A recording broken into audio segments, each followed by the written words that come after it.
इसमें हम आपको उत्साह अट नहीं रही है ये आपको बता रहे हैं। ये हमारा सूर्यकांत त्रिपाठी निराला जी का लिखा हुआ है।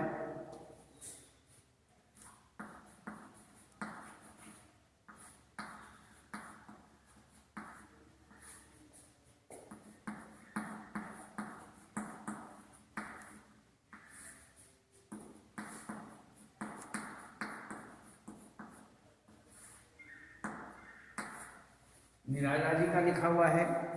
इसके अंतर्गत हम आपको इसमें सूर्यकांत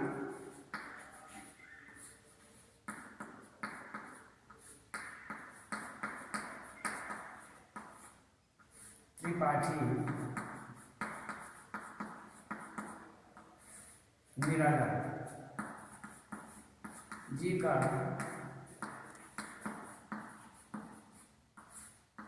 जीवन परिचय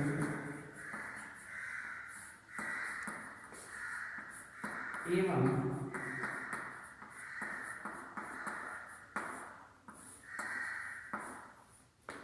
साहित्यिक परिचय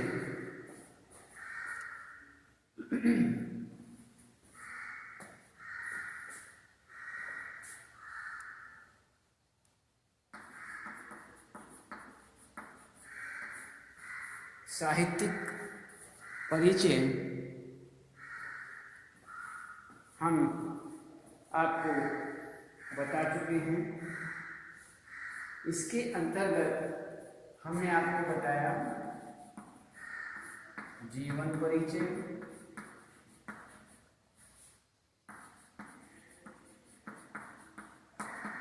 रचनाएं, काव्य सौष्ठव,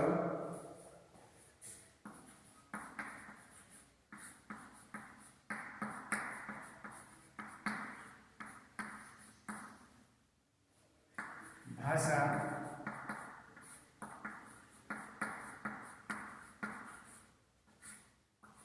भाषा से ये आपको हमने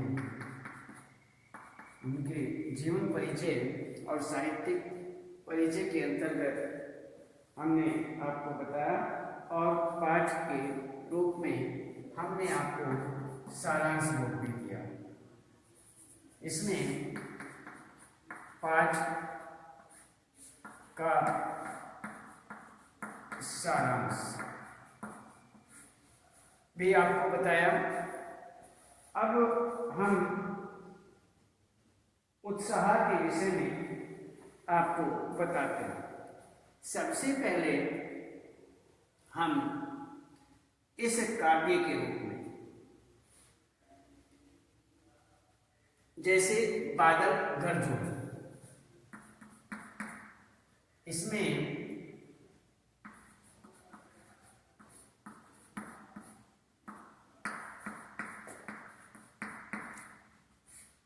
बादल गरजो,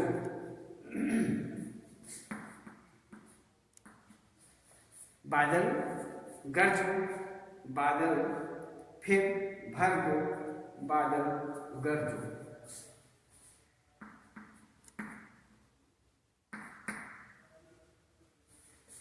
भर दो फिर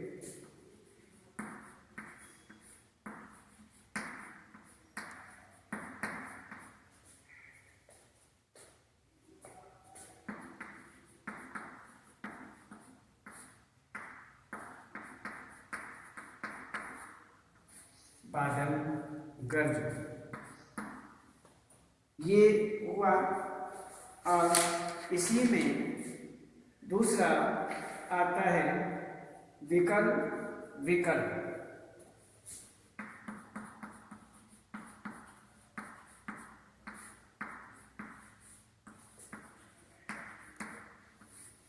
विकल विकल उन्मन थे उन्मन, बादल गरजो, शीतल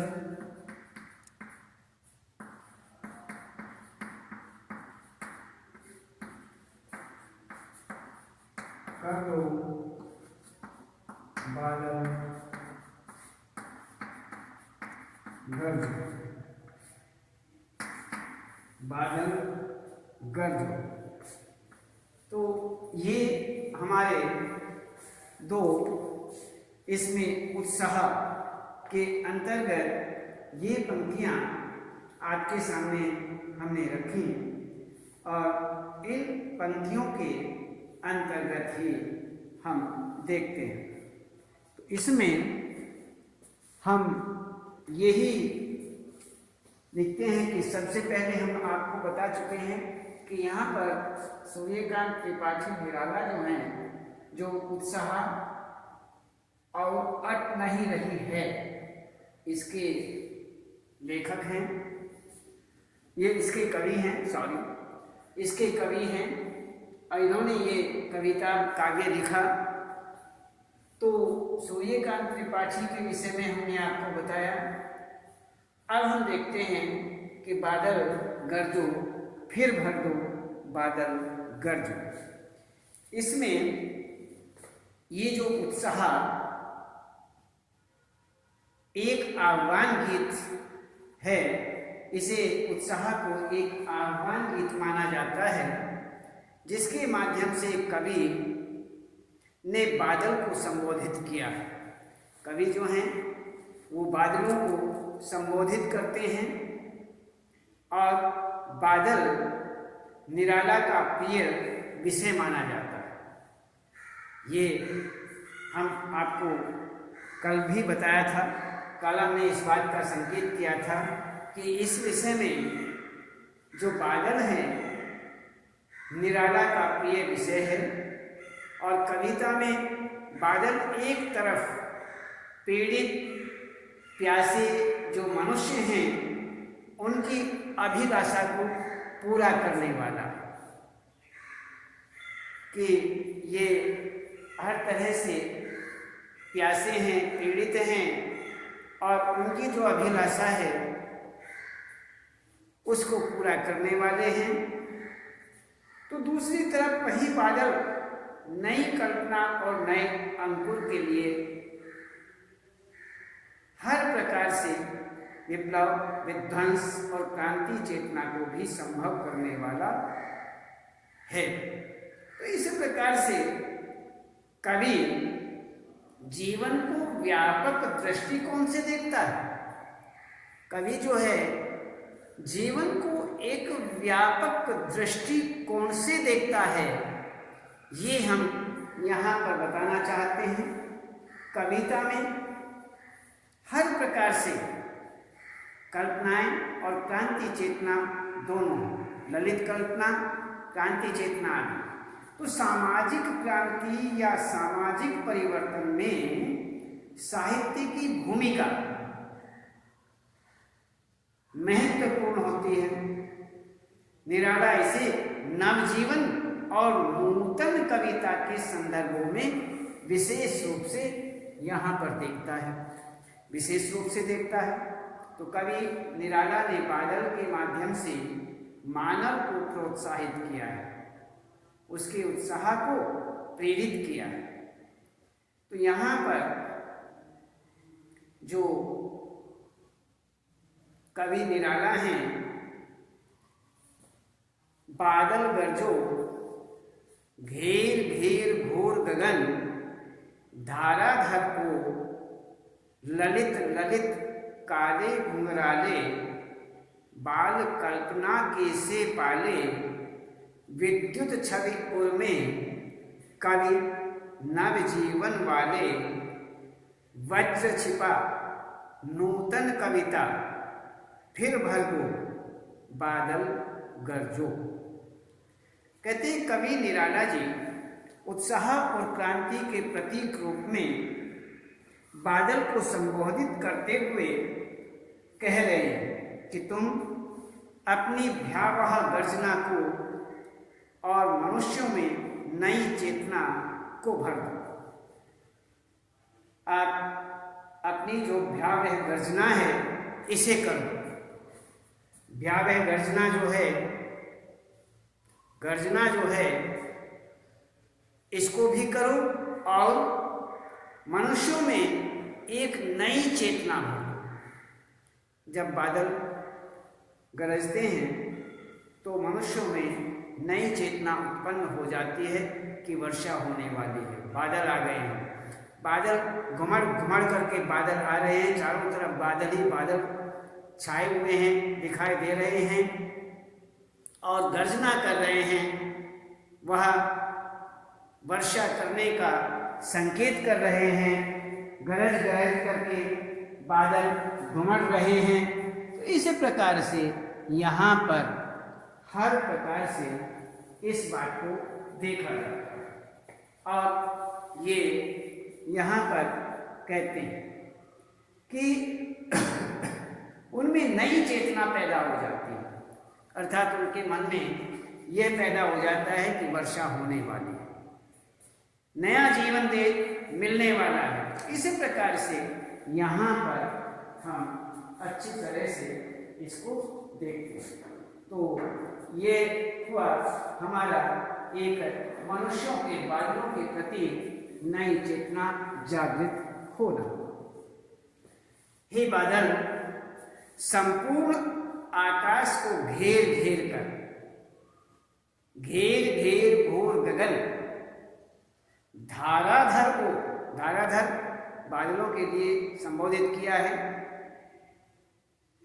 कि हे बादल संपूर्ण आकाश को घेर कर भयानक गर्जना कर, घोर गगन घेर घेर करके घोर गगन और धाराधर ओ बादलों, हे बादलों संपूर्ण आकाश को घेर कर भयानक गर्जना करो और बरसो।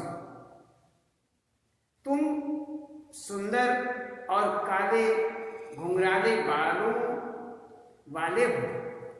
आप सुंदर हैं और सुंदर घुंघराले बालों वाले हैं, अर्थात जो बादल हैं वह इस प्रकार से यहाँ कल्पना की गई है।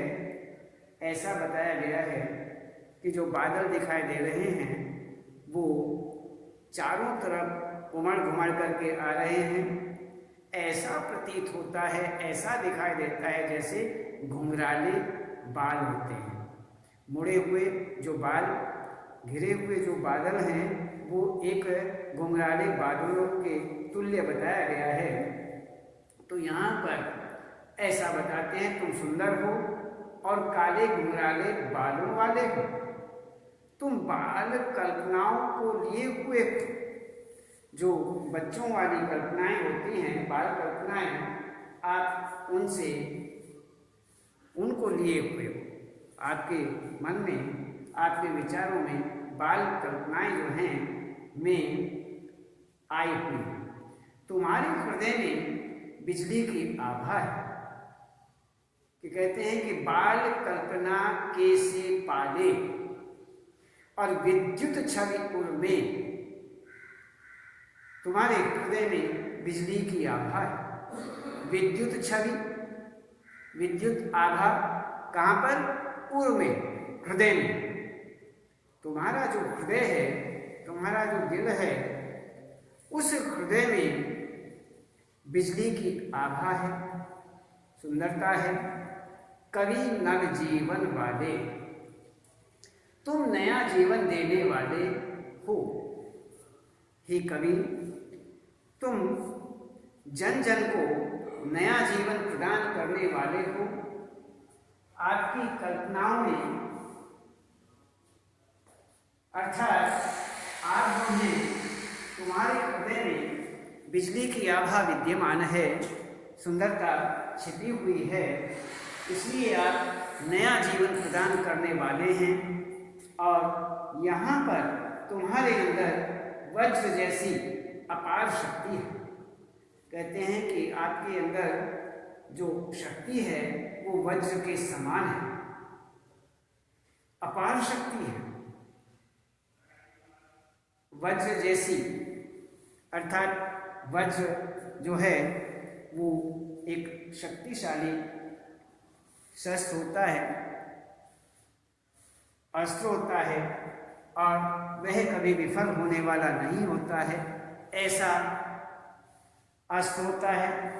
इसीलिए यहाँ बताया गया है कि आपके अंदर, हे बादलों, आपके अंदर इस प्रकार की शक्ति छिपी हुई है, वज्र जैसी अपार शक्ति छिपी हुई है।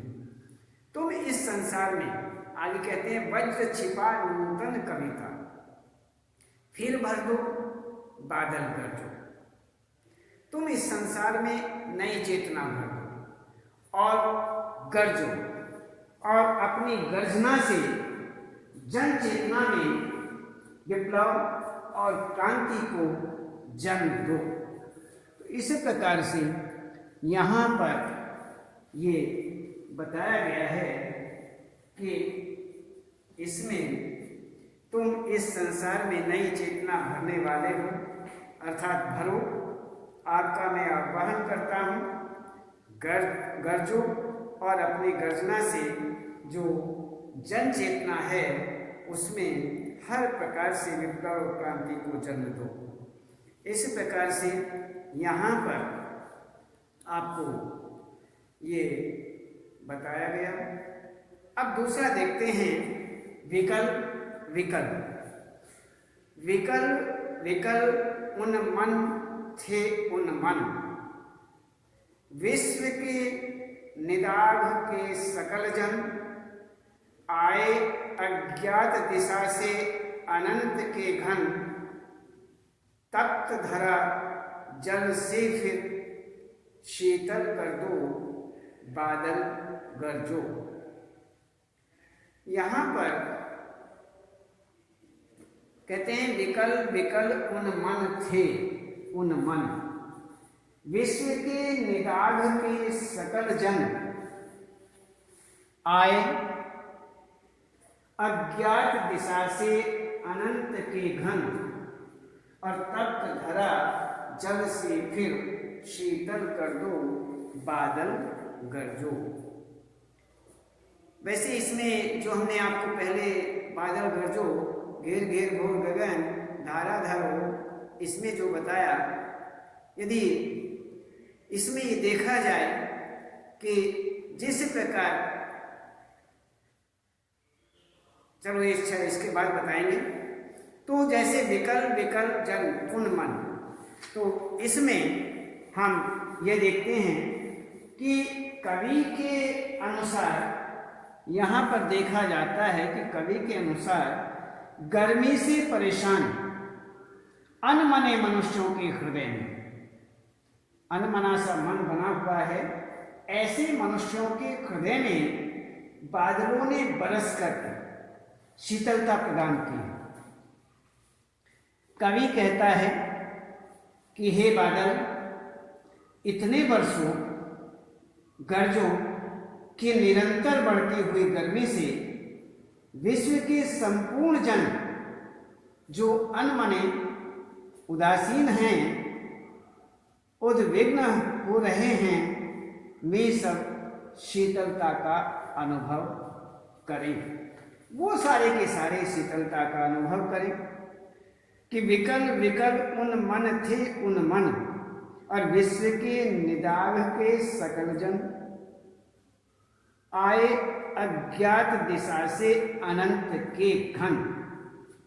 कहते हैं, तो इसी प्रकार से इतने वर्षों गरजों की निरंतर बढ़ती हुई गर्मी से विश्व के संपूर्ण जन जो अनमने उदासीन हैं, उद्विग्न हो रहे हैं, वे सब शीतलता का अनुभव करें। ऐसे समय में आकाश में अज्ञात दिशा से आकर के गर्मी से तपती धरा को बरसकर अपने शीतल जल से शीतल कर, जो आपका शीतल जल है उससे इस पृथ्वी को शीतल कर दो, ठंडा कर। तो बादल आप खूब बरसो, खूब गरजो, ताकि पीड़ित जन सामान्य को सुख का अनुभव हो सके, परिवर्तन का आभास हो सके। तो इसी प्रकार से यहाँ पर कहते हैं कि तप्त धरा जल से फिर शीतल कर दो बादल गरजो। तो इसी प्रकार यहाँ पर हर तरह से वह जो हैं कवि इस प्रकार का बादलों से उत्साह रूप में आह्वान करते हैं। तो यहाँ यदि हम देखें कि बादल को बच्चों की कल्पना के समान इसमें जो हमने अभी बताया था आपको कि बाल कल्पना, इसे बाल कल्पना के से पाले, इसमें बाल कल्पना जो है कल्पना के समान क्यों माना जाता है? जिस प्रकार से बाल जीवन में बच्चों की मधुर मधुर कल्पनाएं निरंतर बढ़ती रहती हैं, निरंतर बढ़ती ही रहती हैं, उसी प्रकार से बादल का जो सौंदर्य है वह भी निरंतर परिवर्तित होता रहता है। जिस प्रकार बाल कल्पनाएं मनोहारी होती हैं, मन का हरण करने वाली होती हैं, उसी ही प्रकार बादल की जो छवि है वह छवि भी मनोहारी प्रतीत होती है, अर्थात वह सुंदरता जो है मन को भर लेती है। बादल जब आते हैं तो बादलों की जो छवि है, बादलों की जो सुंदरता है मन को हर प्रकार से हर लेती है, हरण कर लेती है। तो इस प्रकार कवि ने बादल के सौंदर्य में बाल मन की कल्पना को रखा है कि बाल कल्पना कैसे पाले।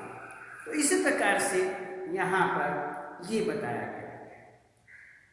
तो इसमें एक जगह बताते हैं कि कविता का जो मुख्य स्वर है वह ओज माना जाता है।